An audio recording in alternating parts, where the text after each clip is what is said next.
You're listening to Shoe In, covering the ins and outs of all things footwear, from sneakers to heels, loafers to slippers, and every type of shoe in between. Brought to you by the FDRA, the Footwear Industry's association focused on retail, trade, politics, and fashion, helping create and enhance conversations on all things footwear.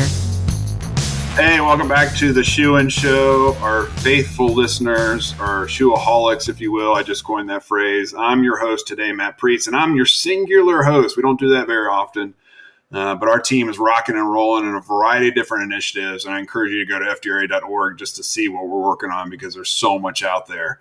But I'm really excited today because I think there's just one host needed for this conversation because one of my dear friends in the industry is here to talk about what he's doing on behalf of the industry. And let me just give you a real quick breakdown before I introduce him.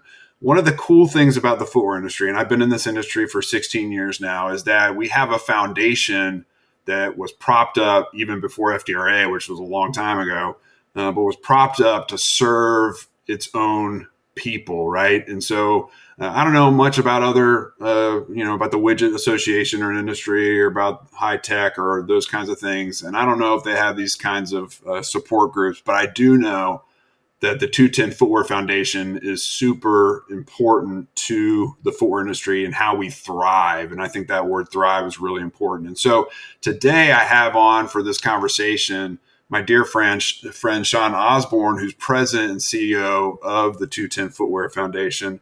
Shawn, welcome to Shoe In Show. I'm super glad that you're here. I really appreciate you coming on the program today. Thanks for having me, Matt. Great to be here as well.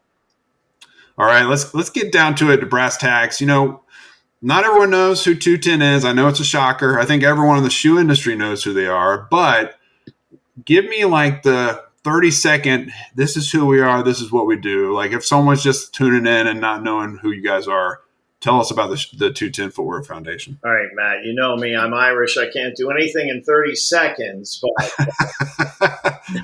I can certainly try. So, listen, 210's 85 years old. We started back in 1939, and our goal is to bring hope, opportunity, and community to the people of footwear. And we bring hope through our disaster and hardship relief funds, which I hope to talk more about a little later, especially as we're in hurricane season, and counseling services to complement those funds. We give opportunity or bring opportunity through our education grants in the form of scholarships and upskilling and professional development grants for women. And then we build community through today, our dedication to our Wi-Fi program, Women in the Footwear Industry, as well as we have an HR community that we work very closely with to help support the employees and the families in the footwear industry. So, but yeah, we're very unique, much like FDRA and you, that we're totally committed to the U.S. footwear industry. I don't believe there's any other industry that has a nonprofit like this that does the kind of work that we do. That's awesome. Now, Shawn, I think you started at the most opportune time in human history, and that was like spring, late winter, early spring of 2020, if I'm not mistaken. I think you had like a handful of meetings introducing yourself to key stakeholders in the industry, and then all hell broke loose with COVID. Talk to me about your journey, coming up on 5 years now at the helm of 210, and what have been some of the most pressing needs? You mentioned hurricanes, but I'm sure there's other things. What have been the most pressing needs during your tenure at 210? Yeah, it seems longer, but it's really only been 4.5 years, but it's been probably the most rewarding 4.5 years in my entire career. Like you said, I started just before COVID in February of 2020. I guess trial by fire. Had not been in the footwear industry before. But the staff and the board embraced and supported me. I had a frontline seat to the generosity of this industry. I instantly fell in love with the footwear community. You've been doing this a long time, and I can see your passion for the work. And, I think that coming in during a time like COVID, when the foundation was really tested, and like I said, watching this industry come together to support the employees and the families that are really the heart and soul of any industry, really gave me an opportunity to really get involved more quickly than you normally would, and to become, like I said, everybody embraced me and become part of something that today I feel is just really very special, and I'm proud to be, part of. Yeah, I mean, the work you guys are doing, I've had a front row seat for a long time. You mentioned the 85-year history, like that longevity. You're just a part of the footwear consciousness, and you've done such a great job at the helm of the organization, really reconfiguring it for the modern era. Talk to me about kind of your background as you arrived at 210 in February of 2020. We're a family. You and I have talked about that for a long time. How footwear is a family in particular, but it really is helpful when we have outsiders come in who embed themselves into the industry, and you've done such an amazing job at that. But you clearly had a career prior to 210, and you worked in other industries. You did other things. What are some of the things that you think you brought to the equation that helped reset 210 for a modern day mission, if you will? Yeah, 35-year career in the technology industry, and when I got to 210, I think instinctively when you're in the technology industry, every 18 months, processors are getting faster, and memories doubling in size, and communication speeds are tripling. So you're constantly reinventing yourself, and in a constant mode of innovation. And I think that mindset, is not often brought into the nonprofit world. I mean, I see you do it, but that's kind of unique. And so we really, working with the board of directors, sat down and talked about the fact that, we talked about COVID earlier, that we actually saw it as an opportunity to really accelerate the work that the foundation does, and really look at, how we, from, like you said, we used to pass the hat back in 1939. Now it's an electronic app. Well, we used to send out physical checks, and we found out during COVID that people weren't, at their homes sometimes, or during these natural disasters were displaced. And, so we started doing electronic checks. So we looked at every aspect of all our programs, and started with that innovation mindset to think about ways that we could be more impactful. For example, delivering grants. We've been responding to hurricane. Hopefully we'll get a chance to talk about that. We went from where it might have taken us literally 3 to 4 weeks to get a physical check to someone, to today, from application to electronic check, we're responding within 3 days. And so I think it was really the mindset, Matt, that I brought to the foundation, and working with the board to really constantly challenge ourselves to look at ways that we can improve, our processes and the way we support the footwear community. And I think, doing that, especially during COVID, when a lot of people, you saw it, right? You and I talked every week about it. People were retrenching in that time of uncertainty and trying to figure out how to survive. And my board sat back and said, let's thrive through this. Let's figure out how not only to help people, but let's come out of this where the foundation's even in better shape. And so I think, that mindset across the board of ways that we could, improve, and that constant sense of we can get better, and challenging ourselves, really, is the reason that I think in the last 4.5 years that we've just really increased our work.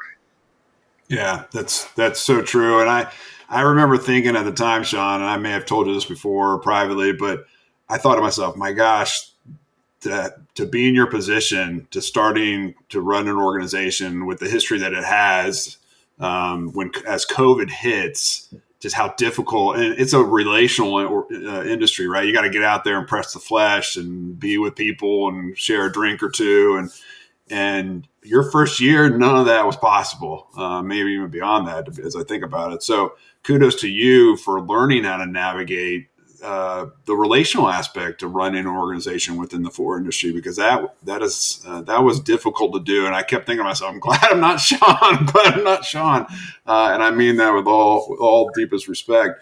Let me throw out a couple scenarios to you. If our listeners in the industry, most of our listeners are shoe folks within the industry. Let me throw out a couple scenarios and just walk me through the process about how I get help, whether I'm someone who's been laid off and I'm looking for some support to pay my bills, or I just got that cancer diagnosis. So I'm going to have to take a leave of absence, and I still, I've got a kid in college, or I've got to pay my mortgage. Or you've mentioned the hurricanes. I own a mom and pop shoe store in Asheville, North Carolina, and it's caked in mud right now. What is the process? How does someone go about getting relief, and what will they encounter as they engage with 210 and with your staff? Yeah, absolutely. I talked about the 3-day process, and first, we deal with the unimaginable. You mentioned some of those. We break relief up into natural disasters and personal hardships, and a lot of what you just mentioned, falls into that personal hardship category. To get help, it's really simple. You go to our website and you can fill out an application right on the website. We have a team of grant managers, Matt, that I call them frontline workers, because they literally are on the front line of these disasters and these hardships. We take a look at every application to make sure that everyone meets our guidelines, our qualification guidelines, and we have different guidelines for different programs. And if it's a personal hardship, because we have a little bit of extra time, and every case is different. Whether someone's dealing with a serious illness or an injury, or they've been evicted, or dealing with a foreclosure, whatever the situation may be, it's kind of unique. We set up a call with one of our grant managers after when we realized that you qualify for one of our grants.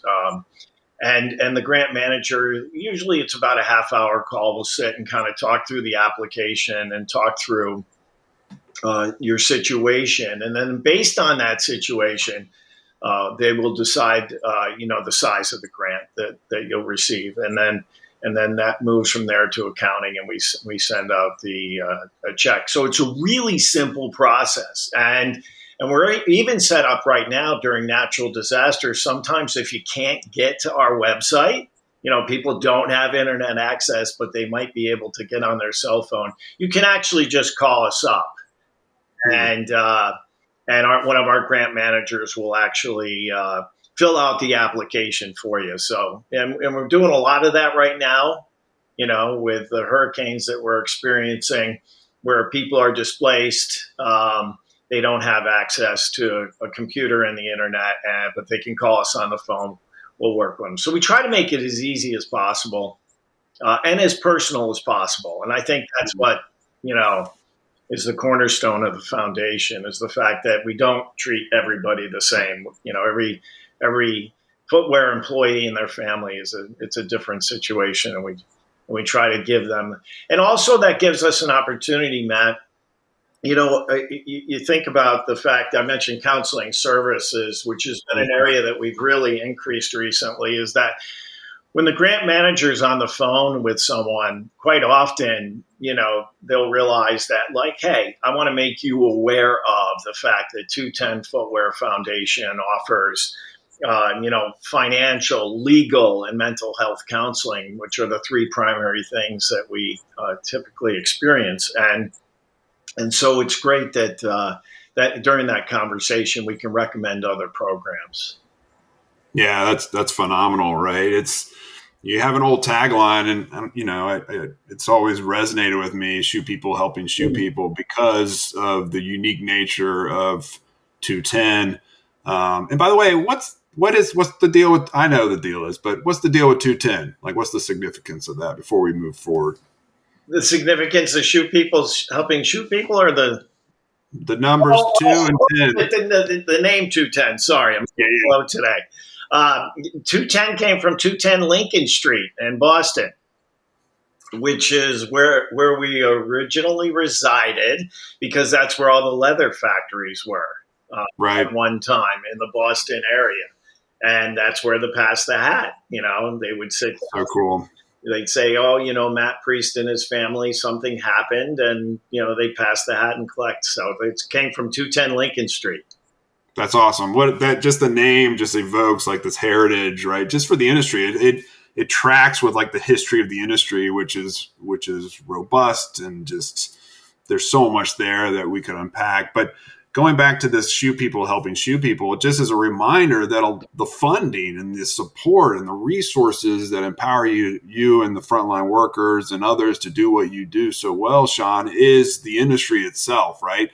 It's the funding that flows through with your strategic partnerships with all the different brands and companies, as well as the big event that you host in June, along with some of your other initiatives we'll get to in just a second. But talk to me about how unique it is to have that funding resource be from the actual shoe companies themselves. So they're diverting critical resources to create this nest egg, if you will, that will catch someone when they're on hard times. Like, walk me through that. Yeah, I mentioned earlier the fact that I came on during COVID, and I got to see the generosity and the commitment that this industry and its leaders and the companies have to the people that make our work possible.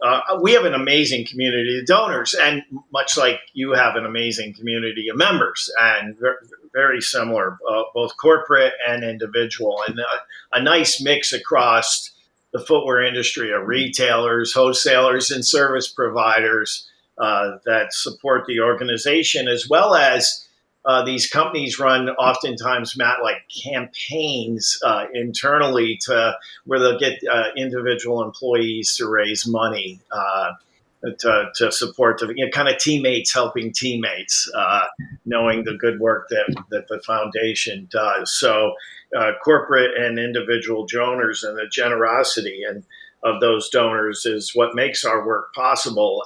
And they're great, and everyone supports the organization. It's just it's incredible, and anytime there's a situation like we're experiencing now,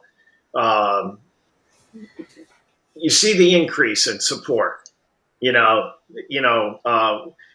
Not just because we've had several situations recently where factories or warehouses or retail locations are hit, even corporate offices, and they're experiencing it personally. But they see it on TV, and right.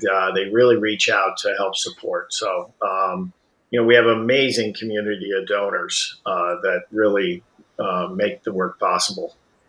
That's awesome. Now we spent a lot of time, Shawn, talking about kind of the defensive aspect, right? Reacting and responding quickly and efficiently to the needs that are out there, natural disasters, personal circumstances. Let's talk more about the offense, right? The curation of community. You mentioned that at the start. You have this Women in Footwear Industry, WIFI, which has been hugely popular. Was founded by some of the icons of our modern day icons of our industry. Diane Sullivan, Carol Biaki come to mind, as well as what you do on the HR side of things. So let's explore kind of what you're doing on the offensive side of things as you continue to help develop community with these really cool initiatives. Yeah, absolutely. During COVID, we really needed to focus on our relief programs. And to some degree, we had to put some of our community building initiatives on hold. Once we got through COVID, we started to bring them back. We had a strategy meeting this spring, Matt, that we really sat down and talked about, our work and the impact we can have on the industry in the next 5 to 10 years. And we realized that, especially with people working at home and flexible work environments, that, community building and bringing that sense of industry and pride in footwear, to some degree, the next generation of workforce might not feel the commitment that the Diane Sullivans or Carol Bayakis felt. And so we really wanted to kind of reimagine some of our community building initiatives, starting with WIFI, which is the largest community that we have today, the women in the footwear industry. And part of that reimagining and bringing that back, that community work, was the fact that, we're really good at giving grants, was to bring back, or to introduce a new grant called our Wi-Fi grant, which would be for upskilling and professional development of women in the industry. We launched that in 2023. We had a pilot we did with Foot Locker with several women in their working in retail, and we tweaked it and tailored it through the pilot and officially launched it in the spring of 23. We had about 50, that first year we had about 50 grants that we gave out to women. That's grown to over 100 grants now. Wow. Annually. Awesome. And it's really taken off. They apply for courses, things like digital literacy, HR, program management, and then footwear specific, footwear design. We'll work with organizations like Arsatoria and others. And even there's courses around the business of footwear. And so they're very specific to the industry. What's also incredible, not just is the growth, but the diversity of women that we see take advantage of these programs, not only in age or ethnicity or marital status or geography or industry segment like retail, warehouse or corporate. But some of the really interesting aspects of the women that are involved in the program is we thought initially it'd be early career, looking for that professional development or upskilling. And it's really been a nice mix of early, mid, and late career, which surprised us a bit. But when you think about it, you never stop learning, right? Right. And the other thing was the nice mix across not only retail and warehouse, which we traditionally supported through our relief grant in the past, but also HR and finance and other corporate disciplines where they're applying for these grants. So we introduced the grant, which was brand new, and that complements our networking events that we have for women. Yeah.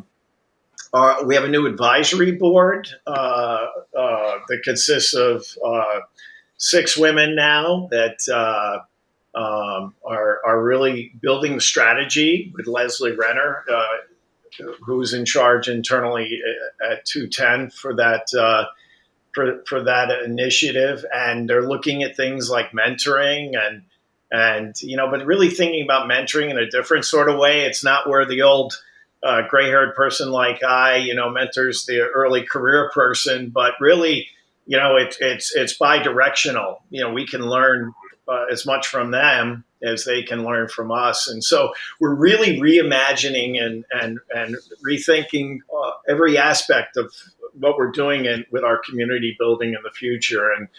And so we started these initiatives, like I said, a couple of years ago.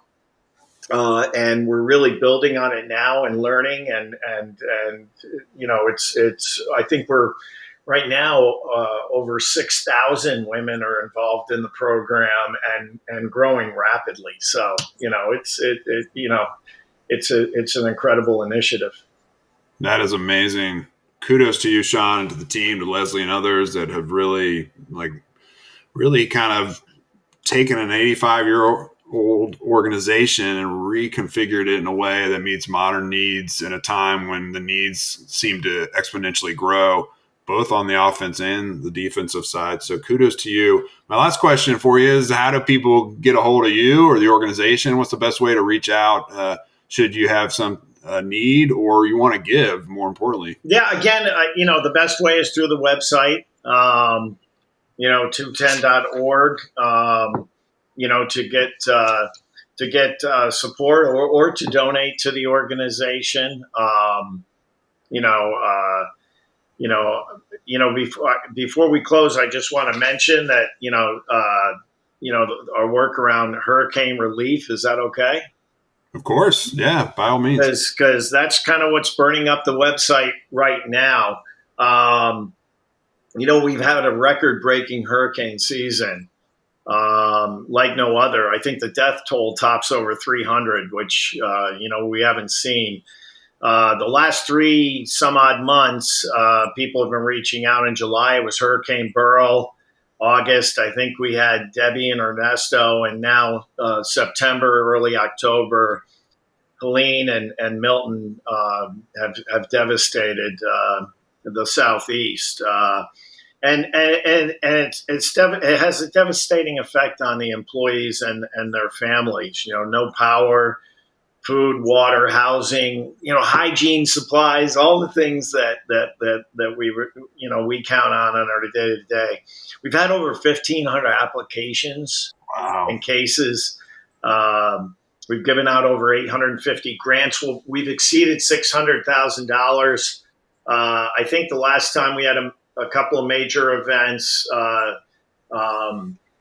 that's about what we gave out for Fiona and Ian in Puerto Rico and Florida back in 2022. We'll probably give out double that this year. We'll probably be well over $1 million. We'll give out. So listen. The best way to reach us is through the website at 2ten.org and navigate through to whether you need relief, whether you're looking for an opportunity in scholarship or upskilling, or want to join one of our communities. That's the best way to do it, and or donate. Obviously, I never want to leave that out, and support the organization. So, best way to get us is through the website. That's awesome, Shawn. I want to thank you for your leadership in the space, for continuing to serve the industry so effectively, for your friendship. We've been friends now for almost 5 years and spent a lot of time talking personally about the challenges of navigating the COVID era and then beyond. And lastly, thank you for coming on Shoe In. It's always great to, you're welcome anytime to come in and talk about what you guys are doing and how people can get involved. So I really appreciate all the hard work that you're doing. Thank you, Matt. You are a good friend. FDRA does amazing work under your leadership, and I'm really glad to be part of it. Awesome. Folks, this has been another exciting edition of the Shoe In Show program. We encourage you to go to shoeinshow.com to learn and check our entire catalog that spans all the way back down to 2016. We have tons of great conversations, including the one that you just listened to. More importantly, I encourage you to go to 2ten.org. That's TWOTEN.org to either give or to, if you're in the need of receiving something. It is a resource there. If you're someone in the footwear industry who's been impacted by many of the things that we've talked about today, or you got a couple extra dollars in your pocket and you want to pay it forward in a sense that it will be put to good use by a great organization, I encourage you to go to 2ten.org. Again, that's 2ten.org. There'll be a link in the description for this episode, and be generous because the organization needs it. There are tons of needs out there, and you will do yourself good by being generous. And so I encourage you to do that. Until next time, thanks again for listening, and Shoe In Show is out. Shoe In has been brought to you by the FDRA, the Footwear Industry's association focused on retail, trade, politics, and fashion, helping create and enhance conversations on all things footwear. For information about FDRA, visit fdra.org.